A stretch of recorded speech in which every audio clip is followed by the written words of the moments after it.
الحمد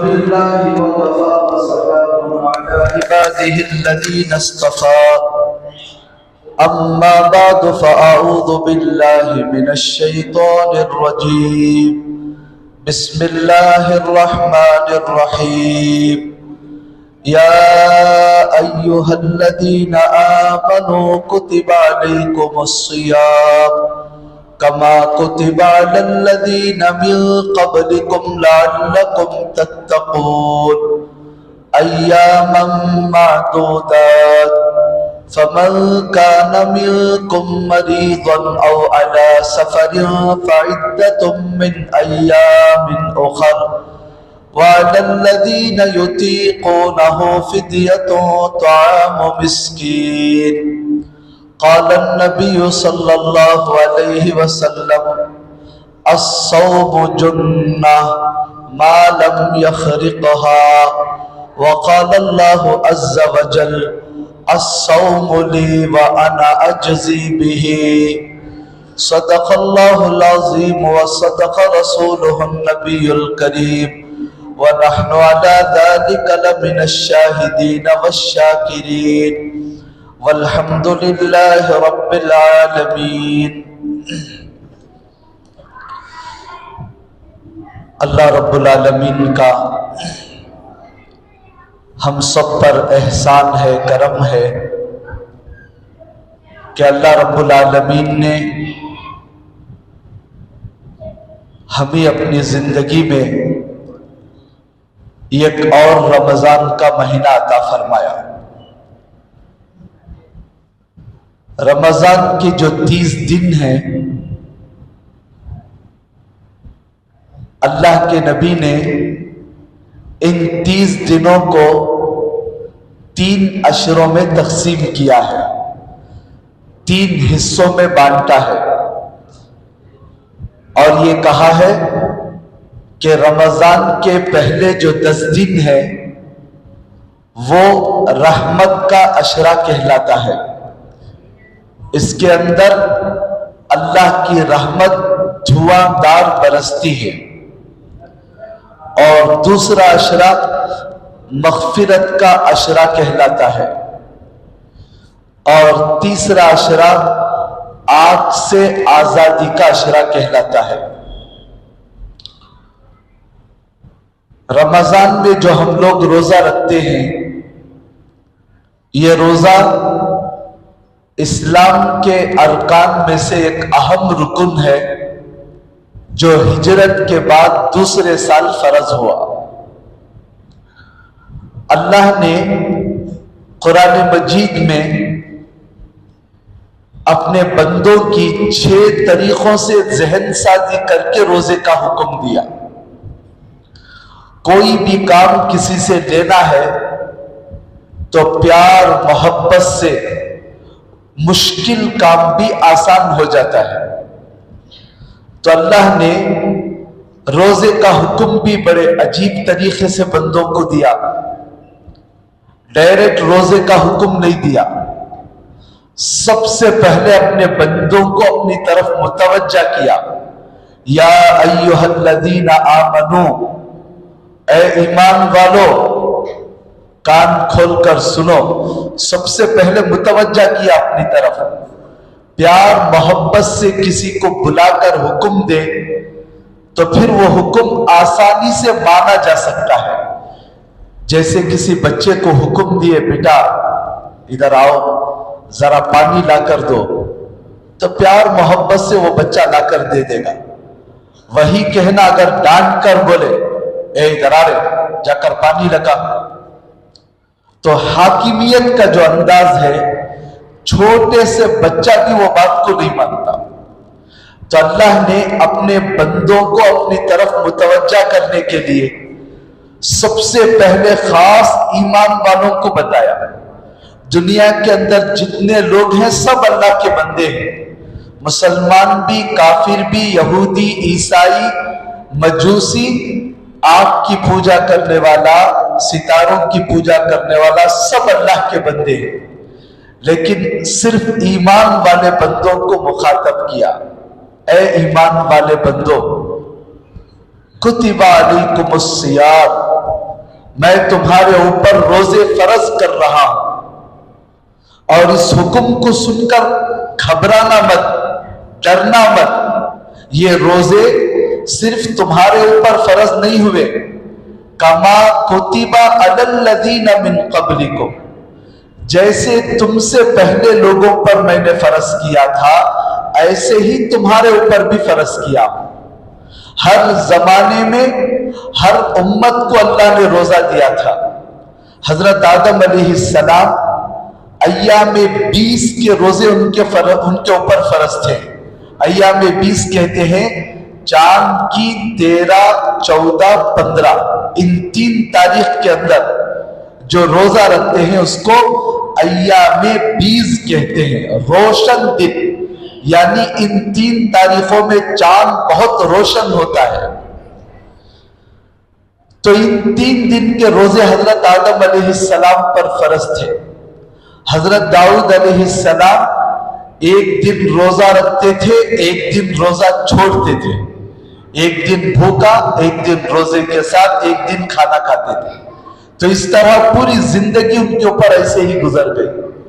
حضرت عیسیٰ علیہ السلام 2 دن روزہ رکھتے تھے، تیسرا دن کھاتے تھے، ایک دن کھانے کا، 2 دن روزہ رکھنے کا۔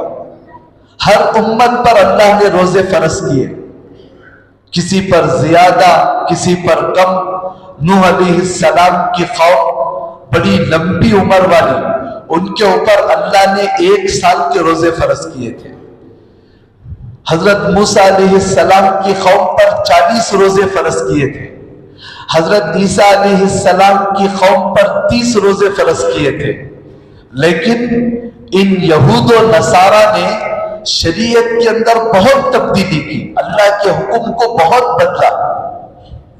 نصرانیوں نے ان کے اوپر 30 روزے فرض تھے۔ یہ بادشاہ کی طبیعت بگڑ گئی تو اس نے منت مانگی کہ اگر میں اچھا ہو گیا تو آئندہ سال سے 30 کے بجائے سب لوگوں کو 40 روزے رکھنے کا حکم دوں گا۔ اتفاق سے وہ اچھا ہو گیا تو اس نے شریعت کے اندر تبدیلی کر دی۔ اللہ نے 30 روزے کہے تھے، اس نے 40 روزے فرض کیا، سب لوگوں کو پابند کیا کہ آئندہ سال سے 40 روزے رکھنا ہے۔ پھر چند سالوں کے بعد ایک بادشاہ آیا، اس کا بھی کچھ ایسا ہی مسئلہ تھا، تو اس نے منت مانگی کہ آئندہ سال سے 7 روزے میں بڑھا دوں گا۔ تو 30 کے بجائے 40 پر 7 روزے انہوں نے فرض کر دیے۔ اور پھر اس زمانے میں یہود و نصارہ کے جو بڑے بڑے علماء تھے، بہت کچھ انہوں نے تبدیل کر دیا۔ تو نصارہ کے بڑے بڑے علماء نے مل کر طے کیا یہ 40 بھی نہیں، 40 پر 7 بھی نہیں، پورے 50 روزے رہیں گے، لیکن گرمی میں نہیں رہیں گے، سردی میں رہیں گے۔ پورا احکام ہی انہوں نے بدل کر دیا۔ اللہ نے ان پر حکم دیا تھا گرمی کے موسم میں سخت گرمی پڑ رہی ہو، ایسے وقت میں تم میرے لیے بھوکا رہو 30 دن۔ تو انہوں نے 30 سے 40 کیا، 40 سے 40 پر 7 کیا، اور پھر 50 مکمل کرنے کر ایام ہی بدل دیے، گرمی کے بجائے سردی میں روزے رکھنے لگے۔ تو اللہ کی بھی ایسے ہی پکڑ ان یہود و نصارہ کو ہوتی رہی۔ کسی کے اوپر پتھر کی بارش ہوئی، کسی کو اللہ نے بندر کی طرح بنا دیا، کسی کے چہرے کو بگاڑ دیا، کسی کے حلیے کو بگاڑ دیا، کسی پر بجلی گرا کے مار دی، کسی کو قتل کرنے کا حکم دے دیا، مختلف سزائیں دے کر ہلاک کی۔ تو اللہ نے اس امت کو بھی کہا کہ دیکھو میں تمہارے اوپر روزے فرض کر رہا ہوں، اور ایسے ہی فرض کر رہا ہوں جیسا تم سے پہلے امتی گزری، ان کے اوپر جیسے فرض تھے ویسے تم پر بھی فرض کر رہا ہوں۔ تو ہمارا روزہ شروع ہوتا ہے رمضان کا چاند دیکھنے کے بعد، اور شوال کا چاند نظر آ گیا، اب روزے کو روک دینا ہے۔ اگر کوئی بڑا متقی آدمی نہیں مجھے روزہ رکھنے کی بہت خواہش ہے، میں شوال کی پہلی تاریخ کو بھی عید کے بجائے روزہ رکھوں گا، تو شریعت کہتی ہے تیرا ایک ایک لمحہ گناہ میں گزرے گا، اس وقت کا روزہ بھی حرام ہے۔ سال کے اندر 5 دن ایسے ہیں جس میں روزہ رکھنا حرام ہے، روزہ رکھیں گے تو گناہ ہوگا۔ ان میں ایک عید الفطر اور دوسرا عید الاضحیٰ یعنی بقرعید کے موقع پر، اور اس کے بعد بقرعید کے بعد 3 دن۔ یہ 5 دن جو ہے اللہ کی طرف سے بندوں کے لیے گویا کہ دعوت ہے۔ اللہ کہتا ہے کھاؤ پیو، خوب کھاؤ، اس دن فاقے کے ساتھ مت رہو۔ اگر کوئی آدمی کہے کہ نہیں میں بھی اس دن روزہ رکھوں گا، تو بجائے ثواب کے الٹا گناہ ہوگا۔ شریعت دین کہتے ہیں اللہ کے حکم کو ماننے کا، نبی نے جو کہا ہے، اللہ نے جو کہا ہے، بس اللہ نے کہا روزہ رکھو، روزہ رکھیں گے، اللہ نے کہا روزے ختم کرو، بس روزے ختم کر دیں۔ تو اللہ نے پہلے ذہن سازی کی، ایمان والوں کو مخاطب کیا، دوسرے بار حکم دیا، اور تیسرے بار تسلی دی کہ تم گھبرانا مت، تم سے پہلے جو جتنے لوگ گزرے ہیں ان کے اوپر جیسا روزہ فرض کیا تھا ایسے ہی تم پر میں نے روزہ کیا۔ اور پھر چوتھی بات اللہ نے فرمائی کہ روزے کا مقصد کیا ہے، لعلکم تتقون، تم ہی بھوکا رکھ کر، تم ہی پیاسا رکھ کر، تمہاری بیوی کے پاس جانے سے تم ہی روک کر مجھے کیا ملے گا؟ اللہ کہتا ہے لعلکم تتقون، روزہ میں نے اس لیے فرض کیا ہے کہ تم متقی بن جاؤ، اللہ والے بن جاؤ، پرہیزگار بن جاؤ، اللہ کے نیک اور سچے بندے بن جاؤ۔ اسی لیے ایک مہینے کی ٹریننگ ہے کہ 1 مہینے میں اللہ ٹریننگ دیتا ہے۔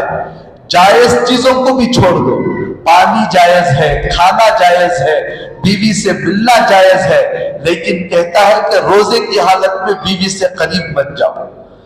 روزے کی حالت ہے، دروازہ بند ہے، کوئی دیکھنے والا نہیں، لیکن بندہ اللہ کو ڈر کر پانی سے رکتا ہے، کوئی دیکھنے والا نہیں ہے، فریج کے اندر ٹھنڈا سا شربت ہے، پی لوں تو کوئی نہیں بولے گا، لیکن میرا اللہ تو دیکھ رہا ہے۔ اس تصور سے اچھا خاصا انسان بھی بھوک لگتی رہتی ہے تو بھوک کو برداشت کر کے آڑے آڑے پڑھ کر بھی روزے کو کمپلیٹ کرتا ہے۔ 1 مہینے تک اس طرح کرتا رہے گا تو اللہ پاک باقی 11 مہینوں کے اندر اللہ کی نافرمانی سے بچنے کی قوت اس کے اندر پیدا کر دیتے ہیں۔ ہم روزہ رکھ رہے ہیں تو یہ نیت کریں کہ پوری زندگی متقی اور پرہیزگار بننے کے لیے میں روزہ رکھ رہا ہوں، صرف رمضان کے لیے نہیں۔ جو آدمی رمضان کا مسلمان ہوتا ہے وہ ہم اچھی طرح دیکھتے ہیں، جیسے ہی رمضان ختم ہو گیا وہ بھی اعمال سے دور ہو جاتا ہے۔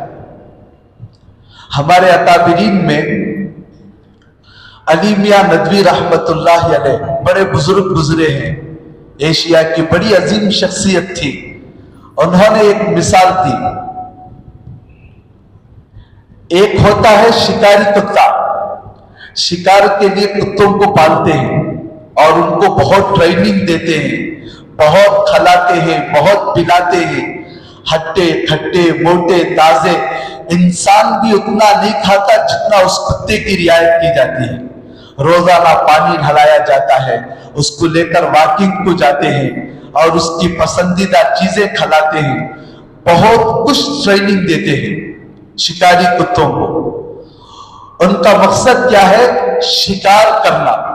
جنگل میں جا کر ہرن نظر آئے تو بس کتے کو اشارہ کرتے ہیں تو وہ کتا دوڑ کر جا کر ہرن کو پکڑ لے کر آتا ہے، تو اس کے لیے اس کتے کو پالتے ہیں۔ تو حضرت رحمت اللہ علیہ نے مثال دی، ایک مثال ہے، کوئی گزرا ہوا واقعہ نہیں، سمجھانے کے لیے بات۔ ایک شکاری کتے کو ایک آدمی جنگل لے کر گیا اور وہاں ہرن جا رہی تھی، تو اس نے کتے کو اشارہ دیا کہ اس کے اوپر حملہ کرو۔